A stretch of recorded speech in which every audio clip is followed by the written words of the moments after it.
de sermões há 2 semanas sobre os nomes de Deus. E um dos eles estavam em Agar, quem encontra Deus como o Deus que me vê e me ouve em minha angústia. Eu ia pregar isso hoje, portanto, está na tela lá, mas ontem, no caminho para cá, recebi alguns telefonemas que me lembraram um e-mail que me puxou em outra direção, então peço desculpas se este não é o sermão que você veio ouvir, mas vai ser outra coisa. Na verdade, nunca sei bem sobre o que vou pregar até me levantar e tipo de movimento do Espírito Santo e você meio que vai em uma certa direção, então é um privilégio e um prazer estar com você. Eu quero agradecer ao pastor e sua esposa por sua graciosa hospitalidade ontem à noite e esta noite, e eu agradeço pelo carinho bem-vindo que você me deu até agora. Trago saudações de minha esposa de volta em Berrien Springs, e onde aparentemente o sol não brilha como aqui e tivemos neve cerca de 10 dias atrás, então estamos ansiosos. As notícias dizem haverá primavera mais tarde este ano para nós, pelo menos. Então é bom vir aqui. Minha esposa realmente odeia quando eu vou para a África em janeiro. Janeiro é a época mais barata para viajar para a África. E ela odeia quando eu vou para ID. Conhece a Tanzânia ou Moçambique ou a África do Sul. E voltou com um bronzeado, e ela está bronzeada de tirar a neve com a pá em Berrien Springs. Então comparamos as notas e ela disse: bem, talvez você não precise viajar para a África em janeiro. Diga bem, isso nos economiza dinheiro.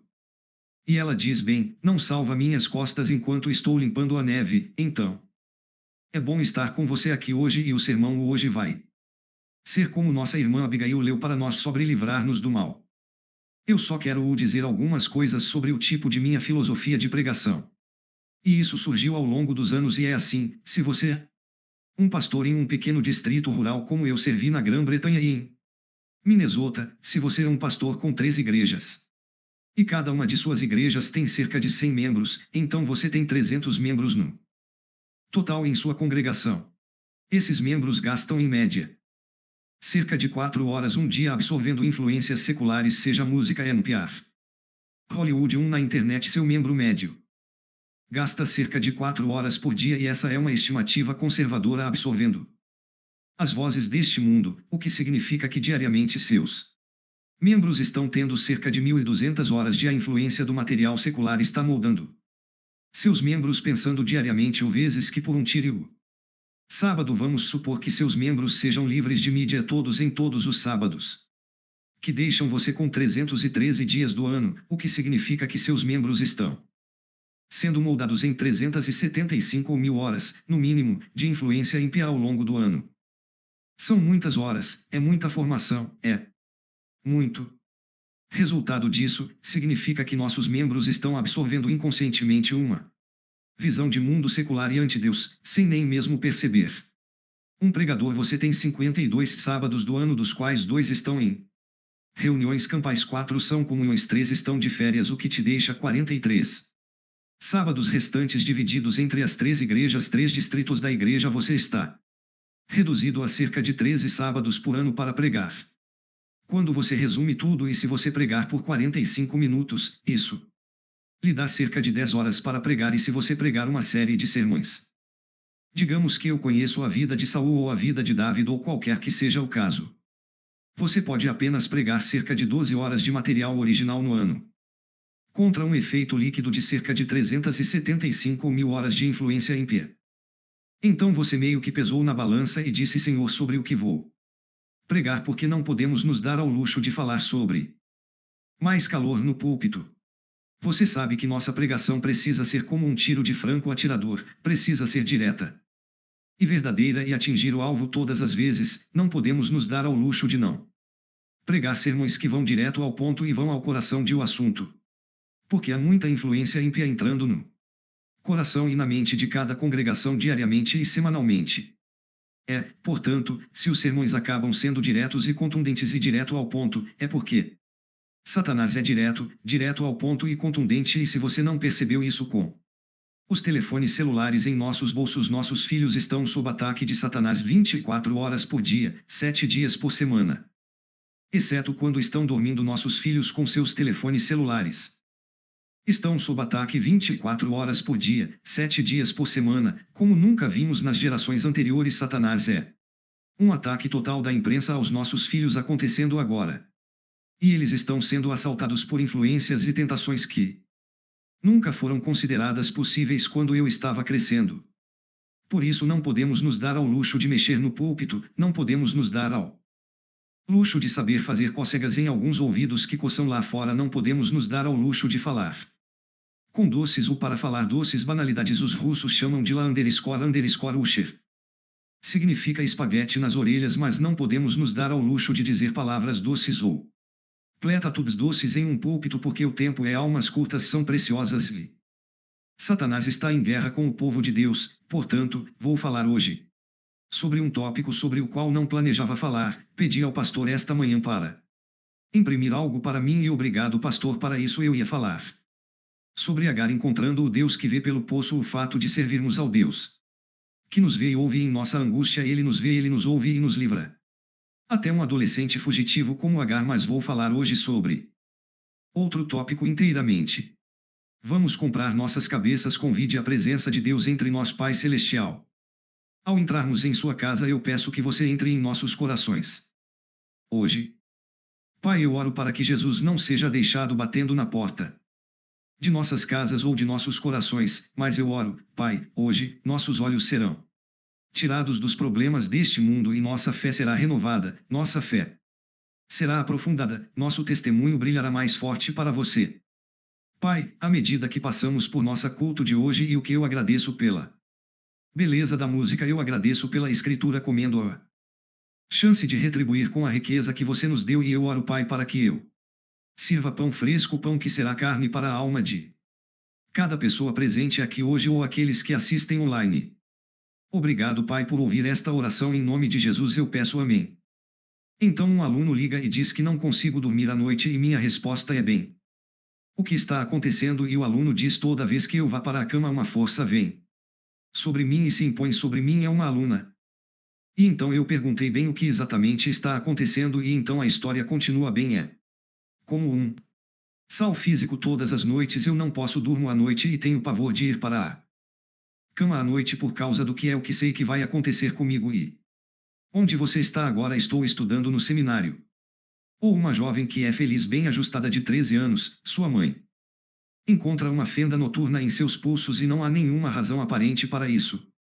E você diz por que isso está acontecendo, e a menina não pode dar nenhuma razão por que isso está acontecendo, ela apenas sente sua compulsão de fazer isso para seu corpo. Ou um jovem que está com medo de dormir porque o que pode acontecer com ele durante a noite, e você remove as camadas e descobre que ele está se entregando a todos os tipos de coisas que não podem ser mencionadas do púlpito, indo muito longe de volta em sua vida. E então você descobre que seu tio o agrediu quando ele era um menino. E desde então ele está em busca de um relacionamento significativo. Nos perguntamos por que essas coisas estão acontecendo. Porque pode ser qualquer pessoa nesta igreja. Porque essas coisas estão acontecendo porque os adventistas estão experimentando ataques demoníacos. Porque os adventistas estão experimentando a mão de Satanás alcançando suas casas, em vez da mão de Deus. Esses casos não são abstratos, são reais, são recentes. São pessoas, bem, você provavelmente não os conhece, mas eu os conheço. Porque isso está acontecendo bem por muitos anos. Nós no Ocidente presumimos que talvez Satanás seja como uma figura de imaginação primitiva ou superstição. Satanás aparece como uma pequena figura. Você conhece personagens de desenhos animados? Ele tem um tridente e ele tem 2 caudas e um chifre longo, e a sociedade ocidental tira sarro disso, e nós esperamos que não, mas muitas pessoas na América comemoram o Halloween. Vão pedir doces ou travessuras de porta em porta e se vestem como gulas e demônios e tudo mais o resto. Eles acham que é tudo muito divertido. E nossos filhos enchem suas mentes com livros que vêm de fontes ímpias e fontes poluídas, e nós assistimos em filmes de Hollywood que realmente não tem lugar no reino de Deus e pensamos que não nos afeta. E com certeza afeta, e o resultado líquido é que mais e mais adventistas no Ocidente estão lutando sob o ataque satânico. E é um equívoco fatal presumir que não somos o objeto do ataque de Deus que conhecemos quando falamos sobre isso esta manhã em Revelação da Escola Sabatina 12:17. O versículo mais famoso no Adventismo: Satanás foi o que com a mulher e saiu para fazer que guerra com o remanescente de seus filhos. Então Satanás está em guerra com você e comigo, ele está em guerra com sua família. Seu propósito é destruir seu casamento para destruir seus filhos e destruir sua saúde. Ele não quer apenas destruir para matar, ele quer infligir tanta dor e sofrimento quanto puder no processo, porque quem ele é, ele não é alguém, ele não é alguém invenção de um passado supersticioso, ele é um ser pessoal literalmente malévolo que procura destruir você e eu, e ele é muito mais poderoso do que qualquer um de nós, quer estejamos unidos ou divididos, é muito mais fatal do que nós, se olharmos, sabemos pela Bíblia. Na verdade, há muitos casos na Bíblia de pessoas tementes a Deus que sofreram ataque satânico direto, o exemplo mais famoso na pessoa idosa de alguém que foi atacado por Satanás é que Jab e Jab perderam seus animais, ele perdeu seus dromedários, seus camelos, seus burros, suas ovelhas, seus bois, ele perdeu seus filhos. E ele perdeu seu casamento, em grande parte seu relacionamento com sua esposa. Não era tão bom, era maldito Deus e eu, ela disse. Porque você está se apegando à sua fé, e então este é um exemplo do que você pode chamar de assédio satânico, Satanás assediando o povo de Deus para quebrar sua fé. Seu propósito não é apenas matá-lo por toda a eternidade, mas seu propósito é privá-lo da esperança nesta vida também. E então Satanás ataca o trabalho para quebrar sua fé. Conhecemos muito bem a história, convido vocês a virarem suas Bíblias e não há texto na tela hoje a não ser 2 Coríntios 12 e versículo 7a. Outro exemplo de um homem que foi atacado por Satanás. Agora 2 Coríntios 12 e 2 Coríntios 11 e 12, onde o apóstolo Paulo está falando de forma autobiográfica, ele está falando sobre como era ser um apóstolo, porque há pessoas na igreja de Corinto que dizem que queremos ouvir Apolo, o superapóstolo, porque deveríamos ouvir Paulo, porque Paulo escreve essas ótimas cartas, mas quando ele fala, ele é um fraco, quero dizer, sabemos que Paulo era um grande teólogo, mas quando ele falava, ninguém realmente queria ouvi-lo. Lemos isso no livro de Coríntios 2. Coríntios, e então Paulo em 2 Coríntios 11 e 12 é defendendo seu apostolado, e em 2 Coríntios 12 e versículo 2, siga-me em sua Bíblia. Segunda coisa, 2 Coríntios 12 e versículo 2 diz que conheço uma pessoa em Cristo que há 14 anos foi arrebatada para o que céu? O que céu? O terceiro céu. E você se pergunta: o que exatamente Paulo está falando sobre o que é o terceiro céu? Bem, você já ouviu falar dos 7 céus? Sim, eu estava no 7º céu. Agora, de onde vem essa linguagem? Bem, no misticismo judaico eles acreditam que havia 7 céus e Deus morava no 7º céu e os anjos caídos foram aprisionados em um desses céus, e o depósito de chuva e mata um granizo e neve estava em um dos outros céus, provavelmente conhecido como Michigan, e então havia 7 céus lá, certo? Certamente não na Carolina do Norte, talvez seja onde os demônios foram mantidos, eu não sei. Mas ele foi mantido, que Deus estava no 7º céu, e os místicos judeus queriam entrar na presença de Deus para que eles tivessem um pergaminho com 7 células. Isso soa como um sino para qualquer adventista, uma caveira, um pergaminho com 7 células nele. Sim, e se você quebrou um selo, haverá uma senha sob aquele selo, e para ir para a primeira metade, quando você quebrou um selo e os anjos guardando os portais para o céu, Elvis Presley cantou sobre isso. Não eram os portais, então você quebrou um selo e chegou ao 2º céu, e quebrou o 2º selo, você chegou ao 3º céu, e assim por diante até quebrar o 7º selo. E você entra na presença de Deus. E há casos bem conhecidos e bem documentados de rabinos judeus fazendo essas viagens místicas. Eles jejuam, eles rezam, eles tomam drogas essencialmente alucinantes, como os Beatles tomando LSD na Índia, para não fique chapado, mas para se encontrar com seres espirituais. Desculpe, eles tomariam essas drogas e iriam fazer uma viagem, e quando você chegasse ao 7º céu, é onde você encontra Deus. E então Paulo, ele diz: eu conheço uma pessoa que foi pega em Cristo ao 3º céu. Ele está falando sobre uma viagem estática ao céu. É interessante que no misticismo judaico temos um pergaminho e estamos tentando quebrar os 7 céus para entrar na presença de Deus. Estava no livro de Revelação do capítulo 4, 5, 6 e 7. Também temos um pergaminho com 7 céus, mas não somos nós tentando entrar na presença de Deus. O pergaminho é dado a Jesus Cristo, o Cordeiro que foi morto desde a fundação do mundo, e ele quebra os céus, e por o 7º céu é ele invadindo a humanidade na segunda vinda. Então os judeus tentam entrar na presença de Deus, mas no livro da Revelação a coisa toda é invertida. Agora Deus está entrando na história humana com a segunda vinda. Então é Deus quem tem o controle da história, não nós. E então Paulo fala de forma autobiográfica. Ele diz no versículo 4, diz que fui arrebatado para o paraíso. Paraíso é uma palavra persa, significa um jardim do mundo completo. Ok, é uma palavra solitária que funciona.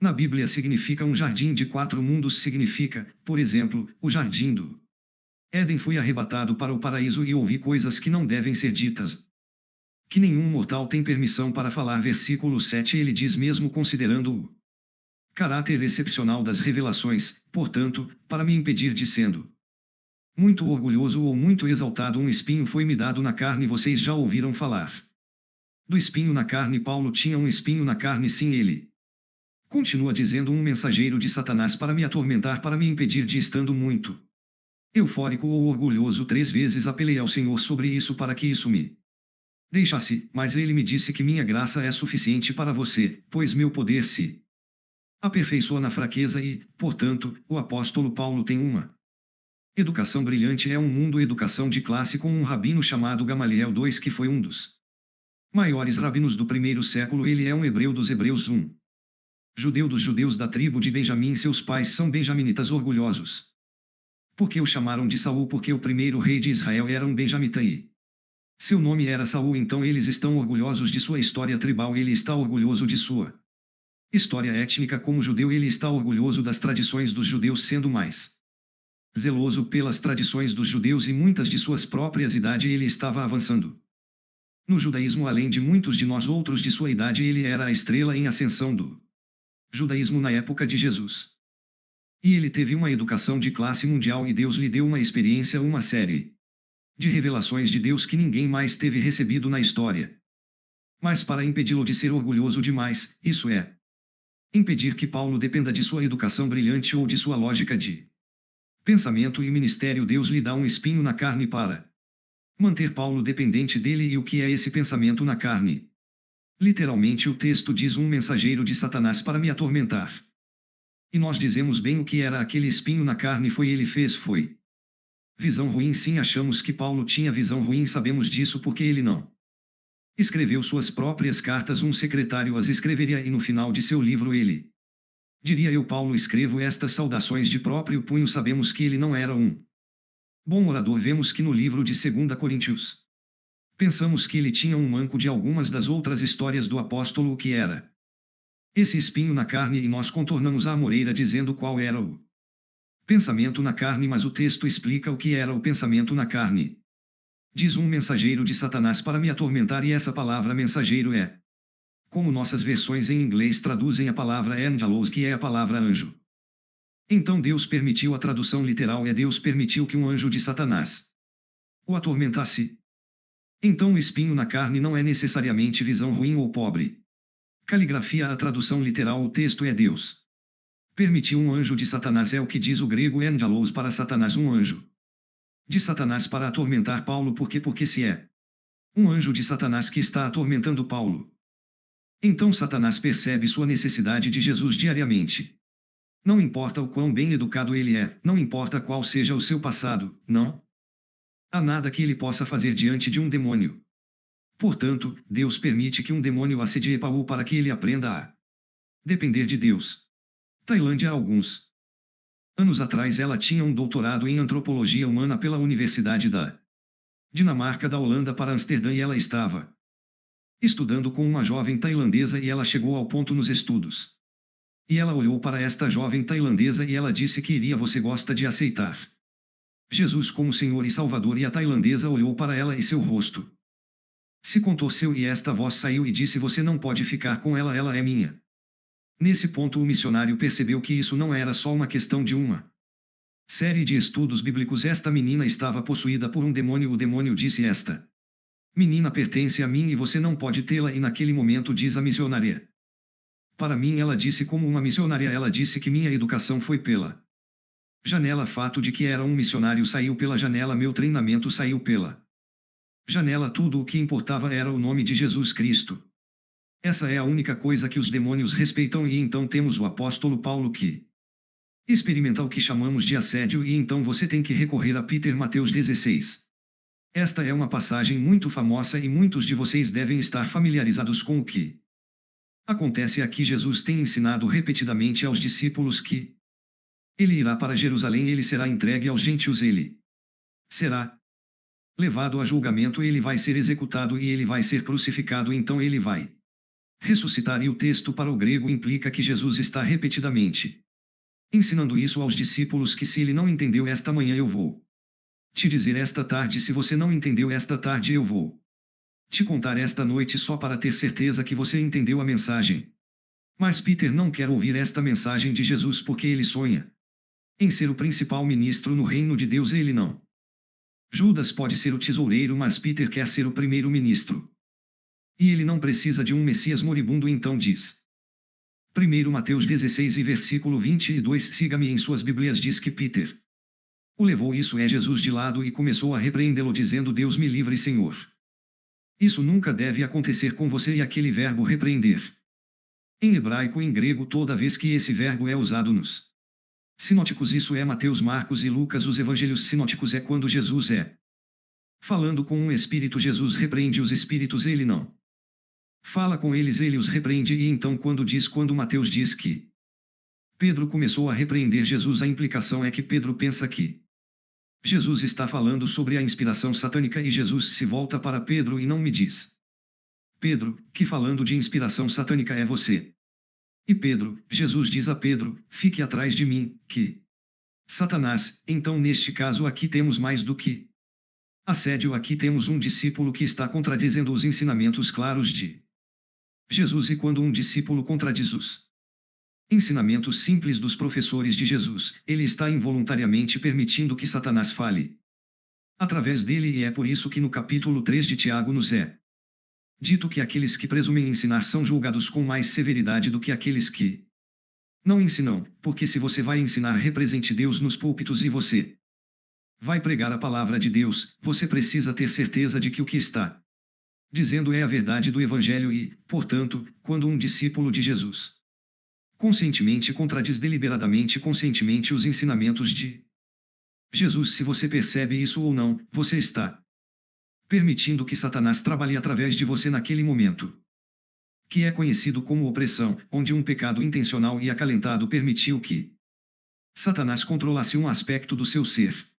Passem por esse tempo juntos, e então você tem Judas. Abra em João capítulo 6 e versículo 17. Agora no Evangelho de João você não tem Jesus comendo o pão e o vinho, ok? Você consegue isso em Mateus, Marcos e Lucas no cenáculo. Em João Evangelho você tem um longo sermão no cenáculo que é João 13 e 17, mas em João capítulo 6 você tem Jesus falando sobre comer a carne do sangue do Filho do Homem, a carne do Filho do Homem, e beber seu sangue, etc. E meu carne é sangue verdadeiro e meu sangue é bebida verdadeira, etc. É aqui que você consegue o pão e o vinho no Evangelho de João. Então o começo de seu ministério não está no fim, e muitos de seus discípulos o abandonam, eles não podem aceitar isso. Você realmente fala sobre canibalismo aqui, Jesus, e muitos dos discípulos o abandonam. Versículo 66 ali, João 6,66 diz: por causa disso muitos discípulos voltaram atrás e não andavam mais com ele. Muitos de seus discípulos deixaram Jesus naquele momento, e Jesus disse aos 12: você também deseja ir embora? E Simão Pedro respondeu a ele, versículo 68: Senhor, a quem podemos ir? Você tem as palavras da vida eterna, nós passamos a acreditar e saber que você é o Santo de Deus. E Jesus respondeu no versículo 70, e ele disse: eu não escolhi vocês os 12, mas um de vocês, ou literalmente em um de vocês é um demônio. A palavra é diabolos. Você obtém a palavra diabólico porque ele estava falando de Judá, filho de Simão Iscariotes, embora ele fosse um dos 12, ele ia traí-lo. Então Jesus diz aos 12: em um de vocês há um diabolos. Agora, se vocês fossem os 12 e estivessem decidindo sobre o tesoureiro dos 12, porque Judas era o tesoureiro, que seria a escolha lógica para o tesoureiro dos 12, apenas pense nos discípulos que seriam a escolha lógica. Matthew, exatamente porque Matthew era um agente da IRS.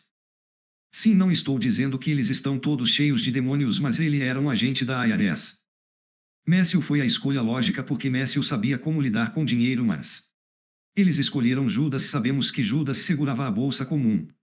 Leia sobre isso em João capítulo 13, quando a mulher quebra o frasco de perfume e coloca nos pés de Jesus, e Judas diz: bem, esse dinheiro poderia ter sido vendido.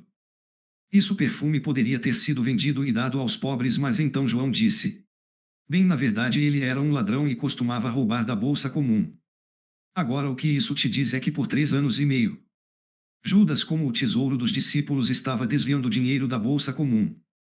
E ninguém o pegou em todas as suas discussões sobre quem era o maior no reino de Deus. Não há registro dos discípulos vindo a Jesus e reclamando que os relatórios de despesas não estão somando mais.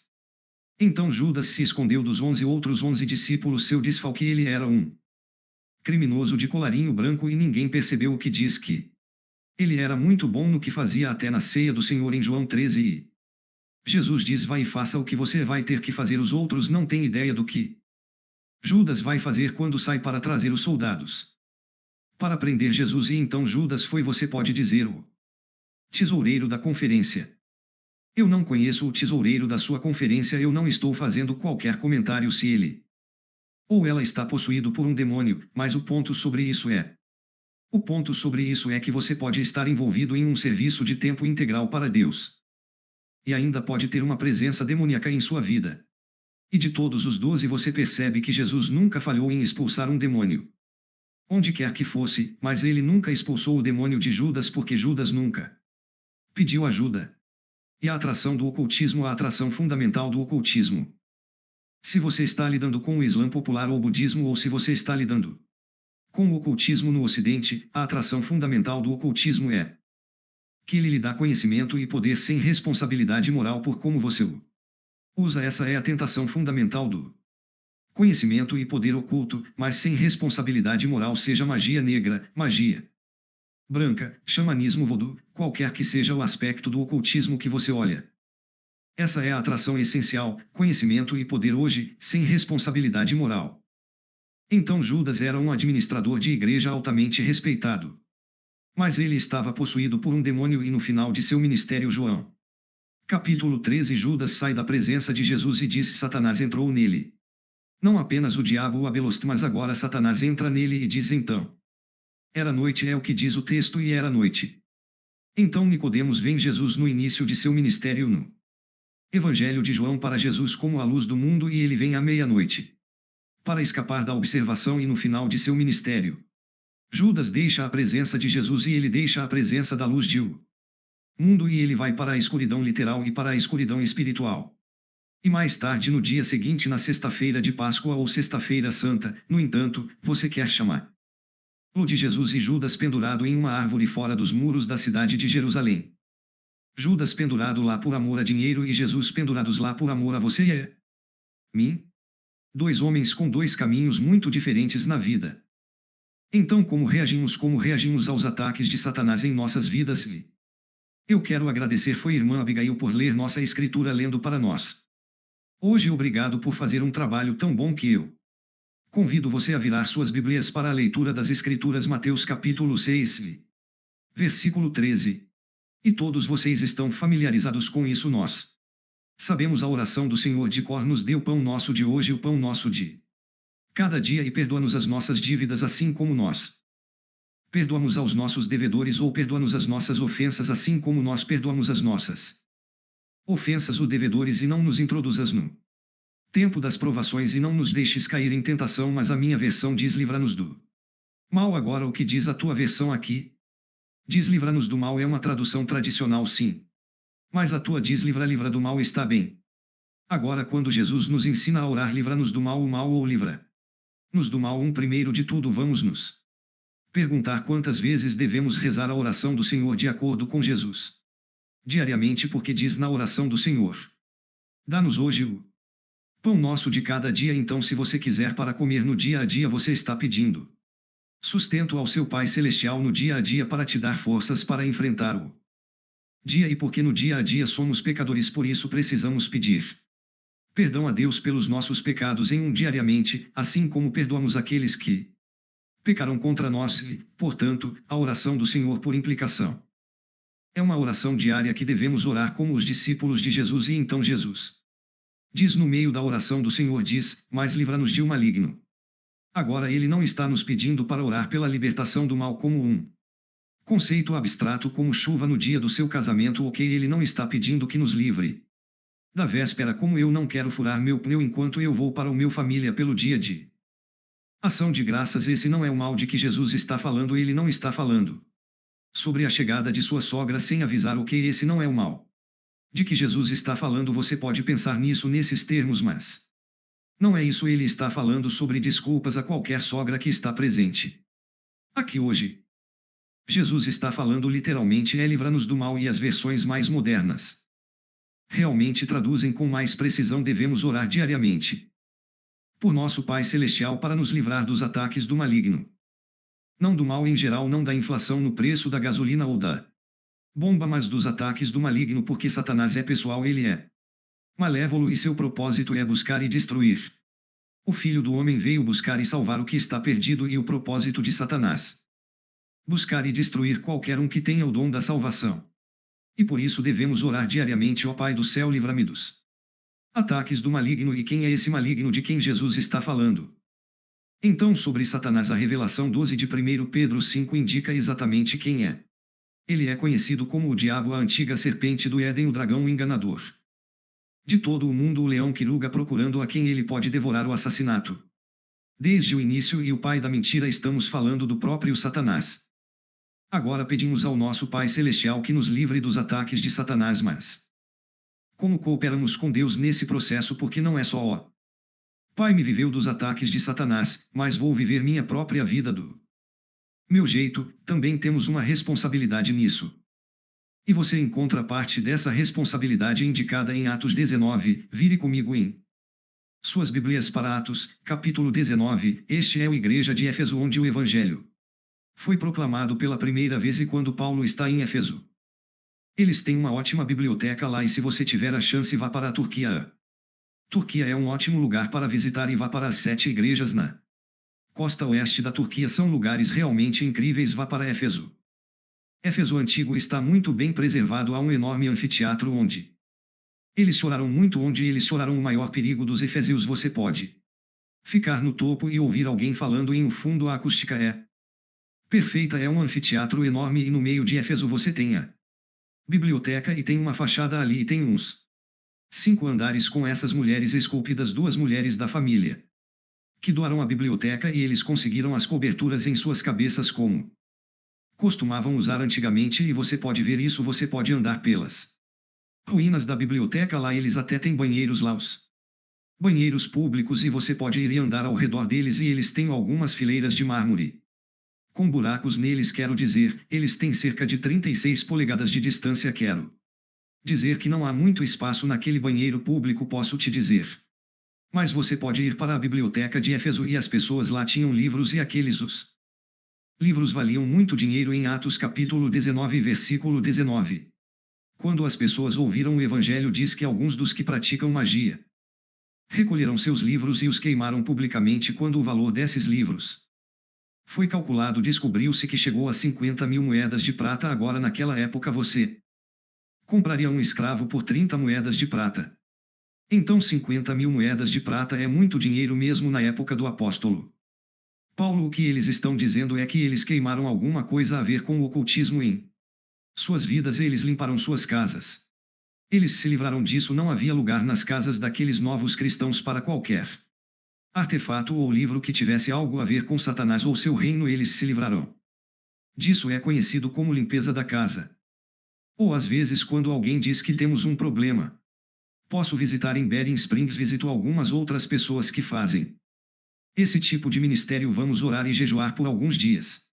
Depois vamos para a casa deles e vamos passar pela casa deles e dizemos: olhe, antes de virmos vamos fazer uma limpeza na casa, tudo bem? E eles dizem que sim. Eu disse: quando me refiro a uma limpeza na casa, quero dizer olhamos para tudo.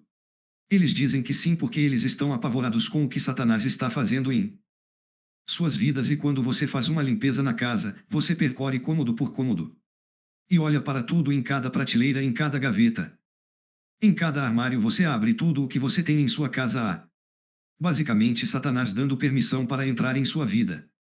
E é incrível o que você encontra em lores adventistas. Pode haver uma estátua de Buda de sua recente viagem à Tailândia sobre o manto que eles podem ter estado no Haiti em uma viagem missionária e voltam com um rosto de madeira esculpido, podem ter jogado com um tabuleiro Ouija quando eram adolescentes e há um tabuleiro Ouija em uma caixa no porão. Podem ter jogado cartas de tarô antes de se casarem, talvez tenham consultado um horóscopo, tiveram seu horóscopo desenhado para eles mesmo como adventistas. Isso acontece, então eles se perguntam por que tudo o que o horóscopo disse se tornou realidade em suas vidas. A resposta é: se você agir de acordo com as promessas de Deus, então as promessas se tornarão realidade em sua vida. Quando você acreditar nas mentiras de Satanás, eles também se tornam realidade em sua vida. E então você anda pela casa de alguém. O que as pessoas nunca querem que você dê uma olhada é que dizemos: abra o computador e me mostre o histórico de visualizações na internet, que é o santo dos santos para a maioria das pessoas hoje em dia. Eles estão vendo o histórico online. E você abre isso e não fica mais horrorizado depois de alguns anos fazendo isso. Você não fica mais horrorizado com o que encontra no histórico de visualização de membros regulares. É horrível. E às vezes você encontra coisas realmente estranhas. Uma vez eu estava ministrando para um cara que tinha CDs de auto-hipnose e ele estava lutando com o peso e ele ia dormir e colocava esses CDs. E então ele não tinha ideia do que estava dizendo para ele. Mas uma semana depois ele começou a ouvir. Para isso ele começou a se levantar na igreja e xingar Jesus. Algo está errado aqui. Este é um membro importante da igreja. Por que isso está acontecendo? E então dissemos que precisávamos andarmos pela casa e esses CDs de auto-hipnose de um fornecedor da nova era. Nós dissemos que essa é provavelmente a causa de seus problemas, precisamos nos livrar disso, mas levou 2 dias sentado lá com ele antes que ele criasse coragem para pegá-lo e jogá-lo no lixo. Você vê, você tem que perguntar a Deus por ajuda. Judas não pediu ajuda, então Jesus nunca o libertou. Mas Jesus nunca falhou em libertar alguém que pediu ajuda. E literalmente limpar sua casa é uma boa maneira de pedir ajuda a Deus. Quando Ezequias se tornou rei, e você vê que é em todos os bons reis de Judá, sempre que eles se tornavam reis, a primeira coisa que diziam que eles faziam era cortar todos os bosques que eram as florestas onde eles tinham suas práticas pagãs. Eles derrubavam os altars, eles matavam os profetas e eles tivemos uma limpeza nacional, como se estivéssemos eliminando todas as evidências de adoração de Baal, adoração de ídolos ou adoração de Dagon em nossa terra, porque esses nomes de ídolos são realmente nomes de demônios. Paulo diz em 1 Coríntios 10 que quando os pagãos adoram ídolos, eles estão realmente adorando demônios. Esse é o fim de 1 Coríntios 10. Então esses deuses antigos como Pagão e Baal e Asterote e Dagon ou Molech são nomes de demônios. E então quando Deus fala sobre adultério espiritual no Antigo Testamento, eles não apenas curvar-se aos ídolos, eles estavam presos aos demônios. E então quando Israel entrou em Canaã, em Deuteronômio capítulo 5 e 6, Deus diz que quando você entra na terra prometida, você deve eliminar todas as evidências por meio de uma adoração vital. Tudo tem que vai destruir tudo. Porque vai ser uma armadilha para você, e por isso precisamos estar conscientes hoje que quando temos coisas em nossas vidas que não podem ser dadas a Deus como uma oferta sagrada, na verdade estamos abrindo a porta para Satanás em nossas vidas, quer saibamos ou não. Então quero que pense bem se o Espírito Santo está se movendo em seu coração. Agora há algo em sua casa, em sua vida, em seu coração, que você não pode dar como um presente sagrado para um santo, como um santo oferecendo a um Deus sagrado. Então vá para casa hoje e livre-se disso. Destrua-o, livre-se disso de sua vida, livre-se disso de sua casa, livre-se disso de sua família, livre-se disso de seu casamento. Pode ser videogames violentos, podem ser opções de entretenimento sem Deus. Você sabe que Jesus morreu para nos salvar das coisas que pensamos ser entretenimento. Vamos pensar com muito cuidado o que permitimos em nossas mentes, sejam pensamentos vingativos ou imorais, sejam substâncias viciantes, pornografia ou orgulho, autossuficiência espiritual, a maldição da fofoca e calúnia. Talvez você tenha trazido de volta alguns presentes de feriado do exterior. Quero dizer, eu viajei por todo o mundo várias vezes e, além de um tapete persa e um samovar russo, não tenho nada para mostrar que estive por perto o mundo. Eu não quero nada na minha casa que eu não saiba de onde veio. Porque eu sei como Satanás trabalha, então se tem algo na sua vida, algo na sua casa, algo na sua estante, algo, um hábito na sua vida, uma atitude de seu coração que você sabe que é inconsistente com o reino de Deus. Então não venha apenas à igreja e aproveite o banquete espiritual, vá para casa e peça a Deus para lhe dar forças para se livrar dele. E limpar sua casa e limpar seu casamento. Porque enquanto essas coisas estão em sua casa ou em seu coração, você está dando permissão a Satanás para brincar. Então eu não estou vindo aqui para manter um sermão de bem-estar ou qualquer coisa. Estou aqui porque o tempo é curto e as almas são preciosas e sua salvação vale qualquer coisa que este mundo tem a oferecer. Se o Espírito Santo estiver falando com você agora, não extinga o Espírito, mas lide com isso quando chegar em casa e não demore. Porque enquanto você permite essa coisa em sua vida ou em seu casa, Satanás tem permissão para tocar a próxima coisa que fazemos. Por sua vez, em suas Bíblias para Efésios 6, aqui então oramos pela libertação de Satanás. É o que encontramos em Mateus 6,13. A próxima coisa que fazemos é encontrada em Efésios capítulo 6, e isso é a armadura de Deus, e todos nós estamos familiarizados com a armadura de Deus. Eu vou pegá-la em Efésios 6 e versículo 10. E estes são versículos muito familiares para nós, que diz: finalmente seja forte no Senhor e no força de cujo poder. Seu poder significa que não podemos lutar contra Satanás em Roma, mas Deus tem autoridade sobre Satanás e Deus pode nos libertar do ataque satânico. Coloque no versículo 11 toda a armadura de Deus para que você possa resistir ao artimanhas do diabo, a selvageria. Esse é o truque, o engano. Esse é um ponto importante. Toda tentação, todo o ataque de Satanás é basicamente uma mentira. Toda tentação funciona assim: se você fizer isso, se você pensar isso, se você fizer isso ou aquilo, seria isso, seria bom para você. Dessa forma, toda tentação funciona nessa premissa: se você fizer isso, você terá esse bom resultado. E toda tentação é uma mentira. Então o apóstolo fala sobre as artimanhas de Satanás aqui, que Satanás está tentando nos enganar através da tentação. Para nossa luta não é contra os inimigos de sangue e carne. Então nossa luta temporária não é contra Obama ou Clinton ou Trump ou Biden, que não é nosso inimigo como cristãos, mas é contra os governantes, as autoridades, os poderes cósmicos desta escuridão presente, contra o forças espirituais do mal nos lugares celestiais. E as duas palavras são usadas como seus governantes e autoridades que Paulo usa ao longo de seus escritos para falar sobre anjos caídos. Não temos tempo para ir, isso é para passar por esse estudo hoje. Mas nosso inimigo é Satanás e seus anjos caídos. Esses são os que estão nos atacando. Portanto, diz o apóstolo Paulo, tomai toda a armadura de Deus, para que possais resistir naquele dia mau e, tendo feito tudo para permanecer firmes e apertar os cintos de verdade, etc., em torno de sua cintura. E então 3 vezes no versículo 13 ou 2 vezes em 13 e uma vez em 14, o apóstolo Paulo dá um imperativo e ele diz para ficar firme. Você tem que ficar agora. Se você está na infantaria e seu comandante diz fique firme, ele está dizendo para você assumir uma postura defensiva ou ofensiva. Defensiva se o comandante disser para avançar. Você agora está assumindo uma postura ofensiva, mas se o seu comandante disser fique firme com o escudo da fé, ele está ordenando que você tome uma atitude. Postura defensiva. E há alguns que dizem bem, podemos ver um demônio debaixo de cada pedra e atrás de cada arbusto e precisamos sair procurando por eles. Precisamos fazer uma caminhada de oração pela cidade, precisamos reivindicar a cidade para Jesus Cristo, etc, etc. E isso não é ordenado nas Escrituras. Nunca somos ordenados a sair procurando por problemas, mas lemos nesta passagem aqui com a armadura de Deus, que quando esse dia mau chegar, ele diz para que você possa resistir naquele dia mau, que significa que o dia mau virá para você e para mim. Quanto mais cedo ou mais tarde Satanás vai fixar sua atenção em você. Quando esse dia mau chegar, você fica firme, você não corre. Você não precisa correr e se esconder, você não precisa avance para a batalha, você permanece firme. Você sabe que os católicos têm o que é conhecido como o ritual de Roma.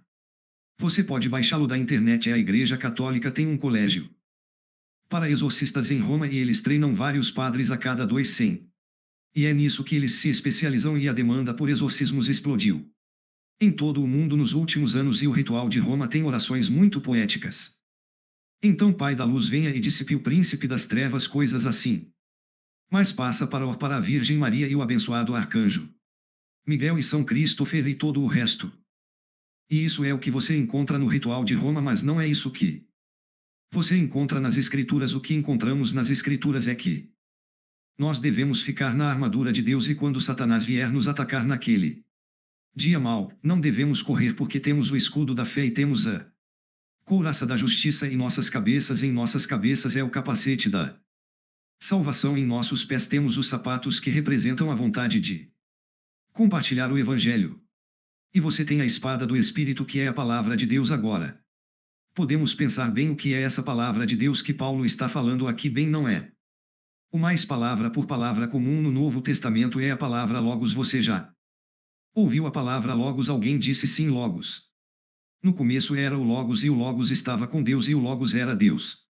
Logos é como um olho, é uma palavra, vem da cultura grega antiga, e basicamente é a ideia de que o que você fala é uma expressão de quem você realmente é. Jesus diz que você sabe do transbordamento do coração. Então o homem fala, e então Jesus é o Logos de Deus, que significa que ele é a expressão perfeita de Deus. Então encontramos em João 1, versículo 1. Mas a palavra que Paulo usa aqui não é Logos de Deus.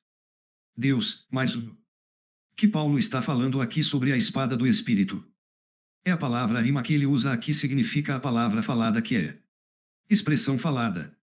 Então o que ele está falando aqui é que a espada do Espírito é quando você fala a palavra de Deus em voz alta, não apenas você tem impresso em suas Bíblias, não apenas quando você ouve uma leitura da Bíblia, mas que a espada do Espírito é quando você memorizou as Escrituras, e quando Satanás vem até você com uma tentação, você responde a essas tentações com uma promessa ou uma citação das Escrituras. Foi assim que Jesus lidou com Satanás. Não está em Marco 4, quando Satanás veio a Jesus. Como Jesus respondeu 3 vezes, Jesus diz: está escrito. Jesus respondeu 3 vezes às tentações de Satanás, porque ele estava modelando para nós como respondemos às tentações de Satanás. Então, se você luta contra o álcool, e algumas pessoas podem lutar contra o álcool, você precisa procurar nos provérbios as descrições do que significa combater o álcool. E quando Satanás tenta você, quando você passa por um búfalo selvagem, masas ou algo assim, e ele coloca aquela tentação em seu coração,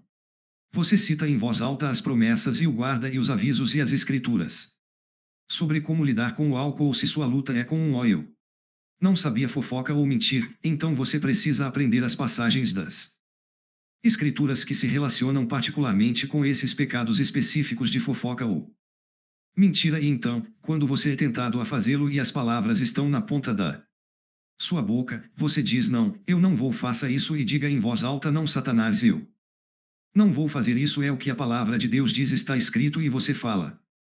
Agora, por que citamos a palavra de Deus? Porque se toda tentação é uma mentira, isso significa nós respondemos a mentiras com a verdade. É isso mesmo.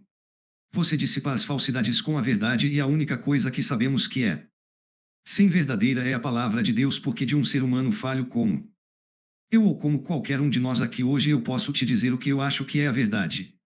Mas porque eu sou inerentemente um ser humano defeituoso, imperfeito e caído, nunca será sem a verdade. Você não pode obter algo perfeito de algo que é imperfeito. Portanto, a única coisa que eu saiba que neste mundo que é sem verdadeira é a palavra de Deus.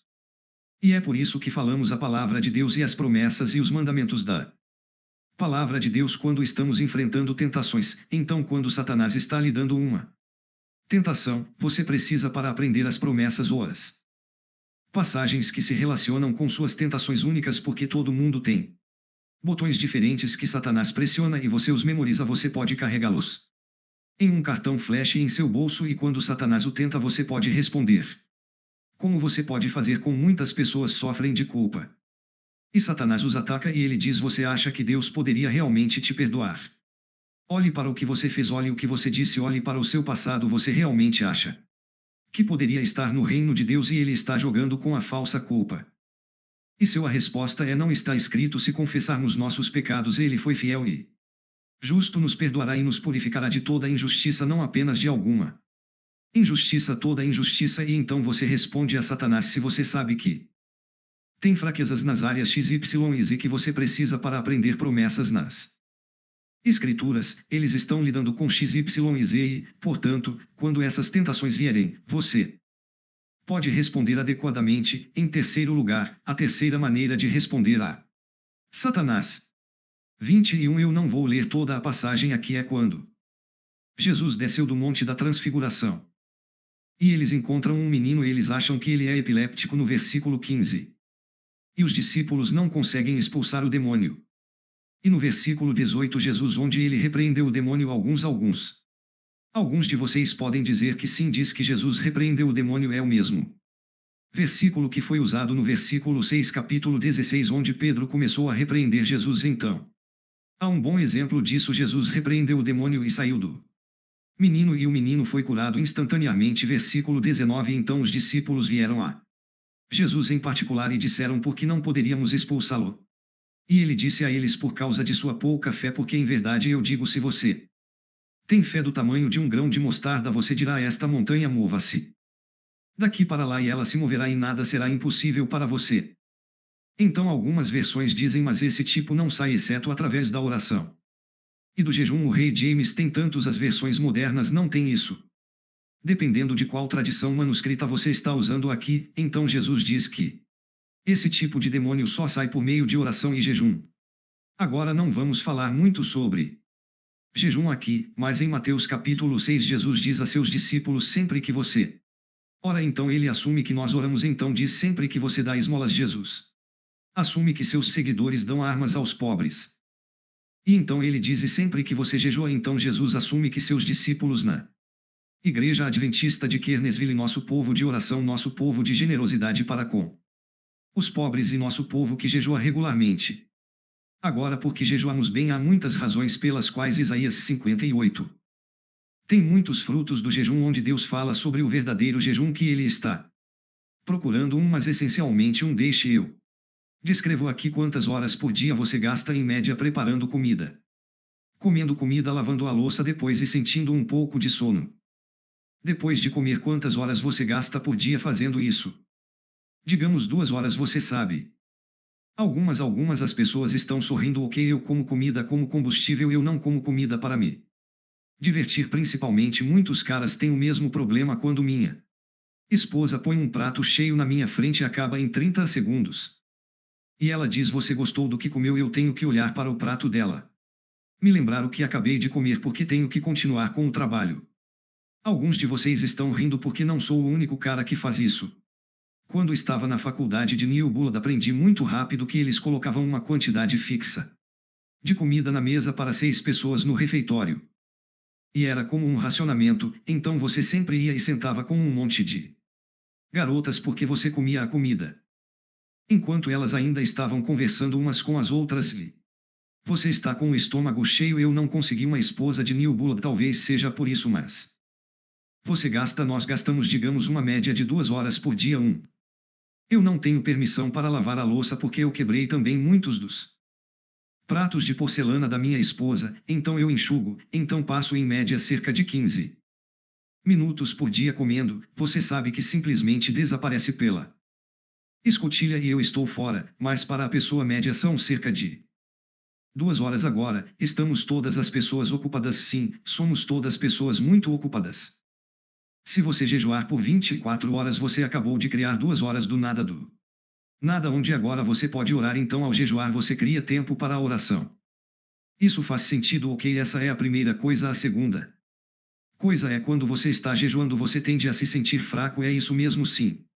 Você se sente fraco. Se você jejuar por 48 horas ou 72 horas, você vai se sentir muito fraco. Agora, porque jejuamos, o que isso simboliza? Bem, em 2 Crônicas 7:14 diz: se meu povo que chama pelo meu nome se humilhar. E a palavra hebraica muitas vezes é traduzida como rápido. A promessa, o verso é que Deus sarará a terra. Veja, quando você está enfrentando uma batalha espiritual e você jejua, o que você está dizendo a Deus é que há uma batalha à minha frente, mas a vitória não estará em meu poder, estará apenas em seu poder. É uma atitude de humildade diante de Deus que eu não posso lutar esta batalha.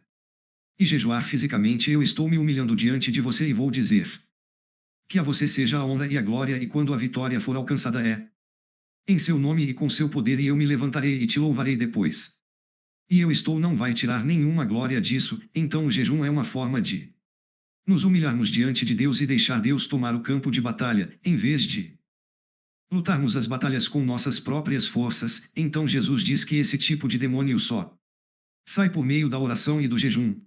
E é verdade que existe uma hierarquia do mal entre os demônios. Mateus capítulo 12 diz que um demônio é expulso e vagueia por lugares maravilhosos, e então ele volta para a casa onde estava originalmente e o encontra o varrido e limpo e tudo em ordem, e ele diz: bem, vou viver aqui. Então ele sai, e Jesus diz que encontra 7 outros demônios mais perversos do que ele, e eles voltam para aquela pessoa, e a última condição da pessoa é pior do que a anterior. Que nós descobrimos que nesse ensinamento de Jesus existe uma hierarquia do mal entre os demônios. Todos os demônios não são igualmente maus, alguns são mais maus do que outros. O que também descobrimos é que uma casa vazia não é uma boa casa. Você vê algumas pessoas, e isso acontece muito no Oeste, eles imaginam que existe o reino de Deus lá. Você é um discípulo nascido de novo de Jesus, e ele não é apenas seu Senhor Salvador, mas ele é seu Senhor. Isso significa que você segue seus mandamentos, e então existe este reino de Satanás sobre aí. Eu não quero ter nada a ver com isso, mas eu brinquei com isso, agora está afetando minha vida aqui nesta terra de ninguém secular. E a ideia de que existe uma terra de ninguém secular onde eu posso viver a vida americana secular sem interferência de Satanás é uma mentira. Não existe secular terra de ninguém, existe o reino de Deus e existe um principado de Satanás, e não há nada no meio.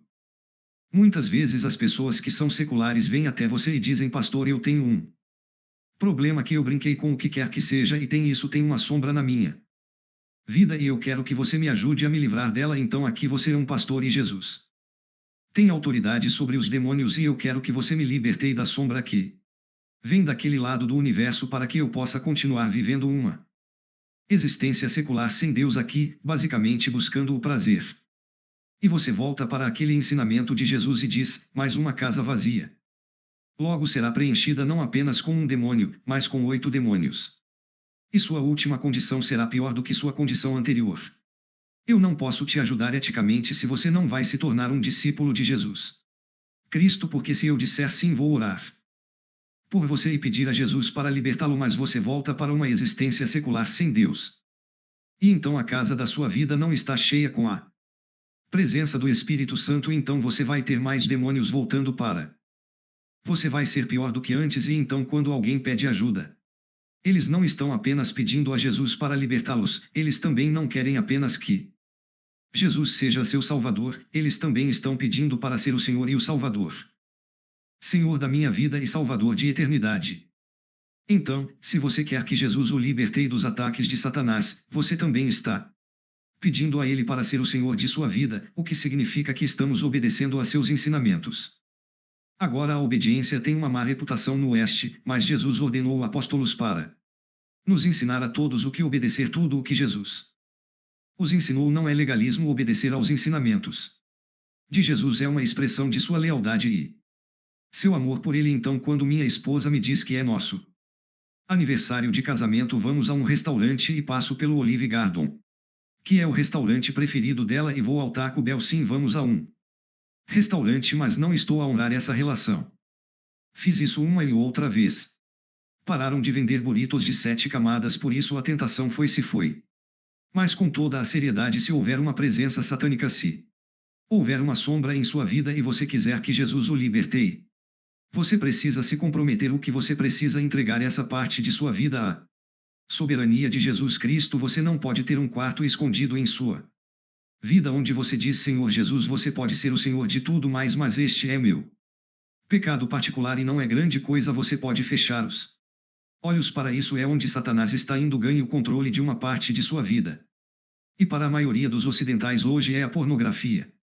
Esse é o problema número 1. O problema número 2 que eu acho é o abuso sexual na infância. Essas coisas voltam para assombrar as pessoas de maneiras terríveis. Então, como uma nota lateral, eu gostaria encorajo você a passar por essas excelentes verificações de antecedentes até que tenha ministrado a mulheres que passaram por esse tipo de abuso e sofreram pelo resto de suas vidas. Você Não tem ideia das terríveis consequências que esse tipo de abuso traz para as pessoas. Então proteja seus jovens, proteja suas meninas e proteja seus meninos. Então nós cooperamos com Deus rezando a oração do Senhor e entregando a Deus qualquer coisa em nossa vida que não pode ser dada como um sacrifício sagrado a Ele. Nós cooperamos com Deus permanecendo firmes na armadura de Deus e usando a espada do Espírito, memorizando as Escrituras e citando-as em voz alta quando Satanás nos tenta. Nós cooperamos com Deus comprometendo-nos em oração e jejum, para que Deus possa operar as vitórias em nossas vidas. E quando oramos e nós rápido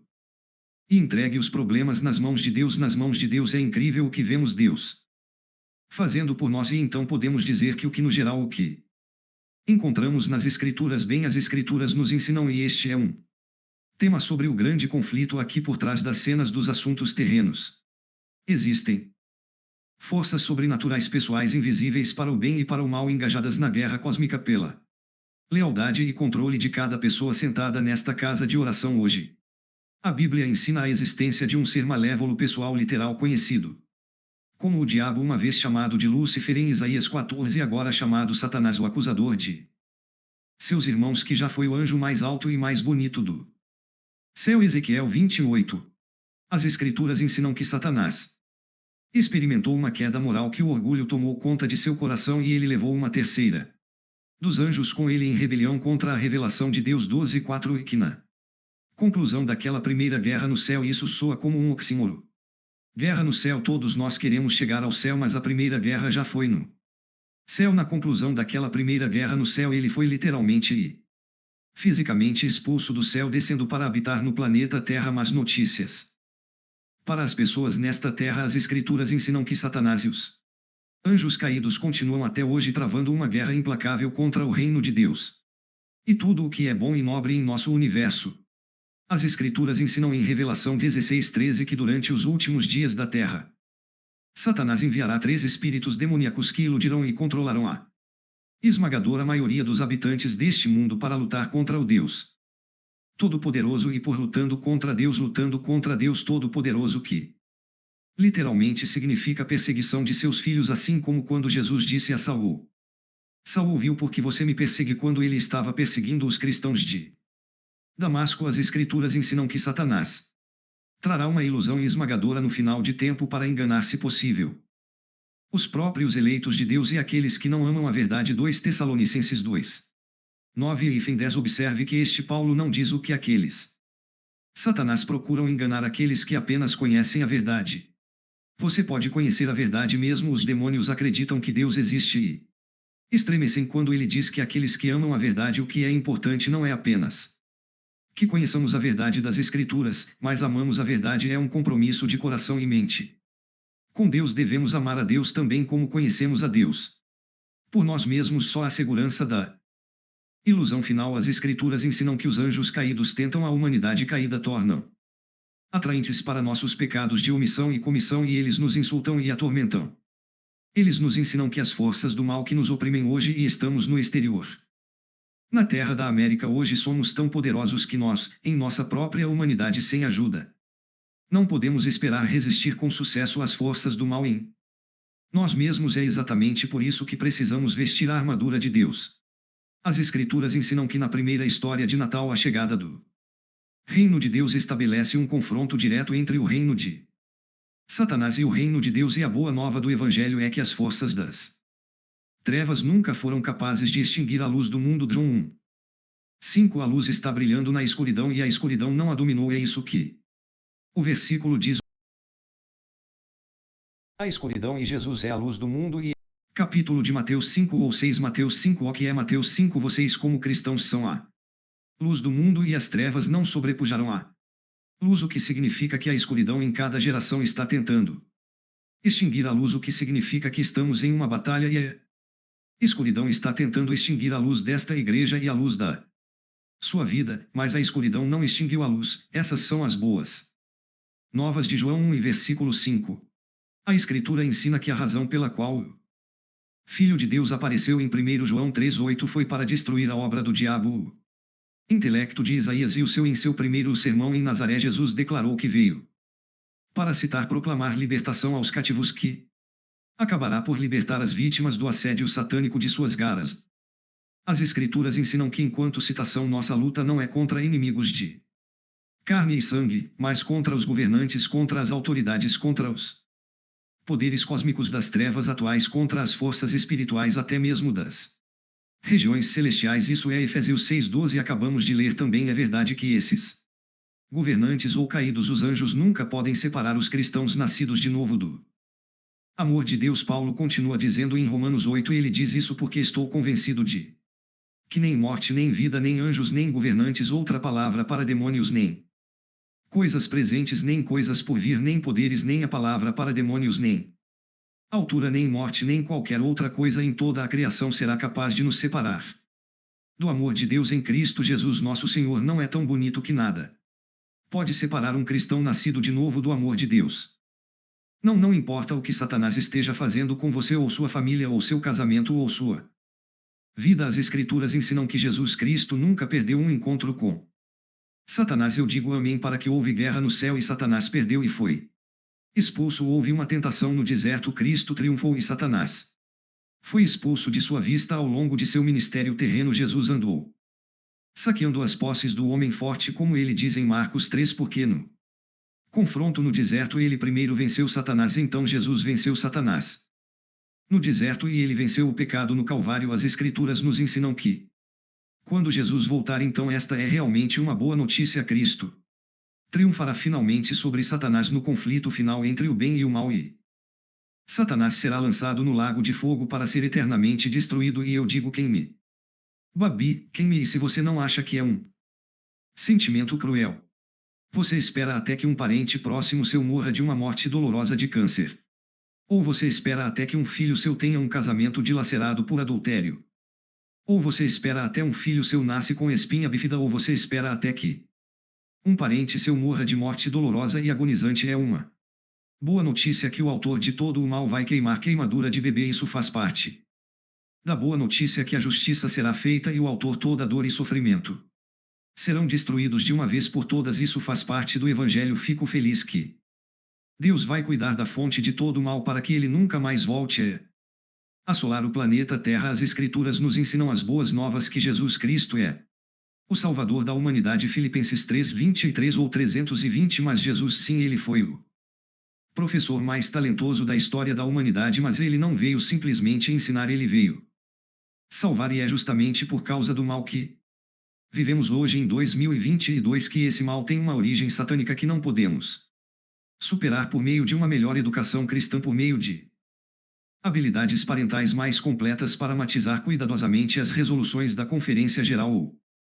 por meio de programas eficazes da igreja local. É porque a fonte de nossos problemas é o mal malévolo pessoal. Nosso maior inimigo não é a ignorância e nossa maior necessidade não é a educação. Nosso maior inimigo não é o câncer e nossa maior necessidade não é a cura. Nosso maior inimigo não é a pobreza e nossa maior necessidade é não entrar na classe média. Nosso maior inimigo não é ter um iPhone 10 e nossa maior necessidade não é negar iPhone 13. Nosso maior inimigo e problema não é ter namorado mal namorado e nossa maior necessidade não é procurar um bom namorado. Nosso maior inimigo não é racismo. Nossa maior necessidade não é justiça racial. Nosso maior problema não é degradação ambiental e nossa maior necessidade não é um ambiente imaculado. Nosso maior inimigo não é o analfabetismo e nossa maior necessidade não é a educação. Não, nosso maior inimigo é o mal, um ser pessoal malévolo e, portanto, nossa maior necessidade é de um Salvador pessoal amoroso. E esse Salvador é Jesus Cristo, que veio a este mundo não para condenar, mas para que